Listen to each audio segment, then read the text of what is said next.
Hi, everyone. Hi. So I got into science because of the same reason other people pursue rock stardom, because of sex. Let me explain. Well, I grew up in a really religious household, and my parents' sex education for me was basically two things. One was sex doesn't exist. And the second thing was when I was 8 years old, I was reading in the Bible, and there was a story about this guy named Lot, and his wife got all salty, and they were in a cave. Lot was in a cave with his two daughters, and his two daughters were worried about the bloodline, so they got Lot drunk, and then they both laid with him, and then they had babies. And I didn't know what that meant, so I took it to my dad, and he goes, son, sex is for married people. It's a gift. And then God gives you babies, and don't drink wine. And this sufficed for me, right? Because I was like, gifts, cool, birthday, someone gives you something, and then you're happy. Okay, I understand. And that was fine until I hit puberty, and then I was jerking off all the time. And I was like, okay, if I can't have this sex until I'm married, I'm going to learn about it. So I started paying attention in life science class. I started finding anatomy and physiology books, and that led to me falling in love with science. And so when I got to college, I became a biology major, and I found myself with the awesome experience of working in a fruit fly lab.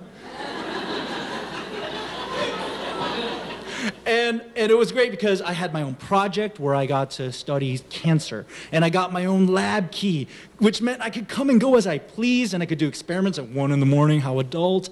And I got these cool new science friends, and we would get together and talk because we shared a common interest. And one guy was this person we called Sticky Pete, because Pete worked in a plant lab and he studied sap. Plant sap. Wow, that's hard to say. And he also liked to tell us sex stories, and he liked to say that sex was him getting sticky. So that was why he's Sticky Pete. And Sticky Pete was this great character because he looked like Napoleon Dynamite's older brother, Kip, but he sounded like Matthew McConaughey. Well, let me tell you about this one time, right?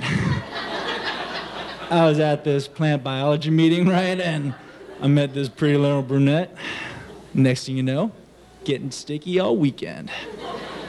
And he was so cool, and I wanted to be like him, so by this time, I have now progressed away from my parents' religion, and I'm like, okay, maybe sex before marriage would be fun.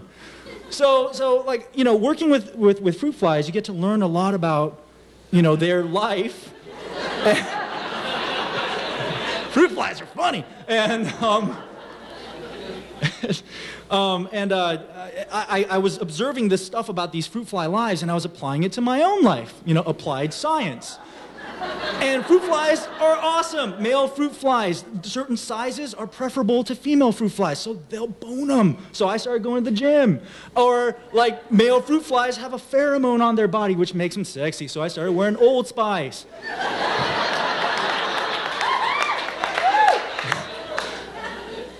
And fruit fly mating behavior is very interesting. So basically, a male fruit fly will chase a female fruit fly around and around and around until she's tired. And then when she can't run away anymore, they do this really intricate series of wing motions. So it'll be like, ooh, ooh, ooh. And then she's so mesmerized that they get sticky. So I don't know how to dance, but luckily, that vibration thing that they do with their wings is at a specific frequency, music. So I learned how to play the guitar and joined a band, and lo and behold, I got a girlfriend. Her name was Kate. We were falling in love, right? And she was a Christian too, and I was like, oh, I can be a Christian again. And then.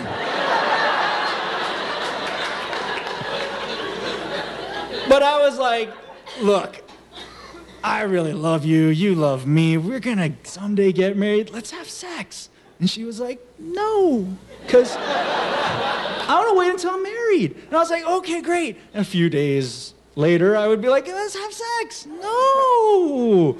But fruit fly male is persistent. And eventually I got her to go, fine. Which was kind of sexy, right? No, not at all. And so we had sad virgin sex and...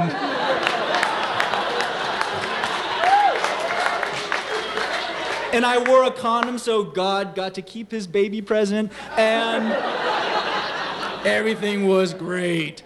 And I couldn't wait to tell Sticky Pete. I was like, Sticky Pete, I had sex. And he's like, all right, all right. Sex story from Chuck, nah, all right. He goes, now dig this, now dig this. All right, the other night, you know how I'm teaching this night course, right, about plant biology? Well, yeah, there was this cute little blonde co-ed came up to me. So I was like, let's go get a drink. And over drinks, this little girl's like, I want to see your lab. And I was like, all right, let's go. And one thing leads to another, and then we got Sticky in the lab. And my mind was blown! Because in my coming-of-age story, I thought that you could only have sex in a bed, so a lab sex experience. So I say to Sticky Pete, that's amazing! I want to do it. And he's like, go have fun, compadre. So I go to Kate, to the girlfriend, and I'm like, baby, please. Please. Sticky Pete had sex in his lab, and that sounds awesome. I totally want to do it. Let's do it. And she said no. And I said, please. No. And I was persistent. I kept asking and asking. No, no, no. I even wrote a song about it. Right?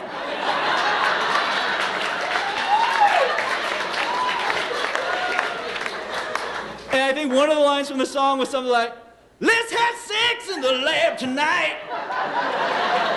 I promise that the itty bitty flies won't bite, but I might.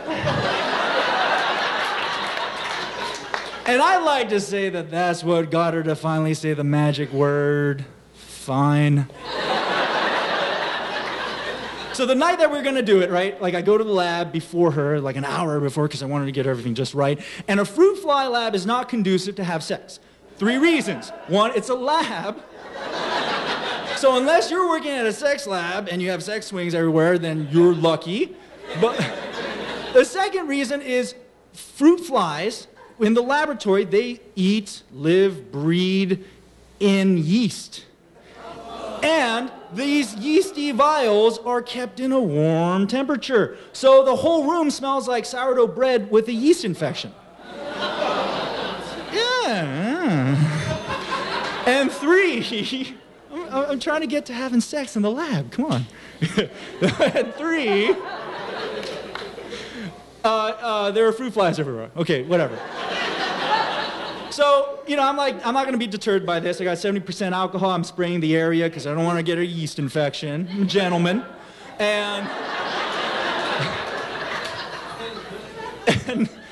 And you know, like I get the mood lighting. Like we had 2 banks of fluorescent light, turned one down. Sexy.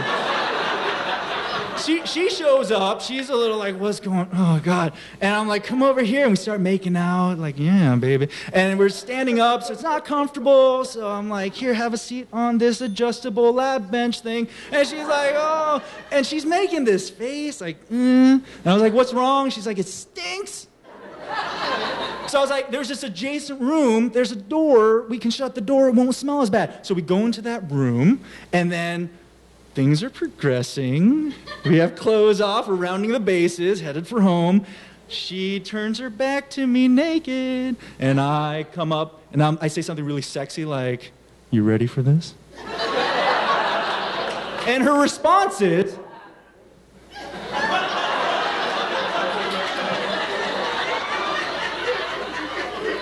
I'm like, can we still do this? And she's like, just put it in. Okay. So this is not very sexy, but I physically could still do it, but it just didn't feel right, right? So I was like, oh, no, stop. And she goes, we just had mail theft. And she's, I've never seen this girl move so fast. She's like, puts her clothes on, and she's like, are you sure? And I'm like, I'm like, okay, all right, fine. So we walk back. The next day, I find Sticky Pete, and I'm like, hey, dude, it didn't work. And I'm just lamenting the fact that, like, oh, I wish I wasn't a Christian and have all this baggage. I wish I didn't work in a fruit fly lab. Why couldn't I work in a sex lab? And he's like, first mistake, man. Why weren't you drunk? And I was like, I didn't think of that. He goes, second mistake, a girl who doesn't want to fuck in a fruit fly lab might not be your soulmate.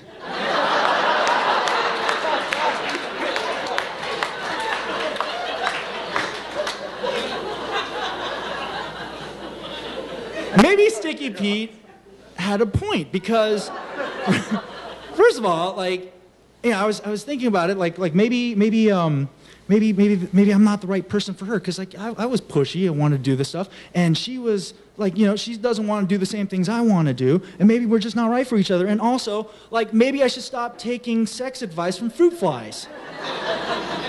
So I'm really freaking out about this, and then Sticky Pete looks at me with a little smile and he goes. No, that's not what he says.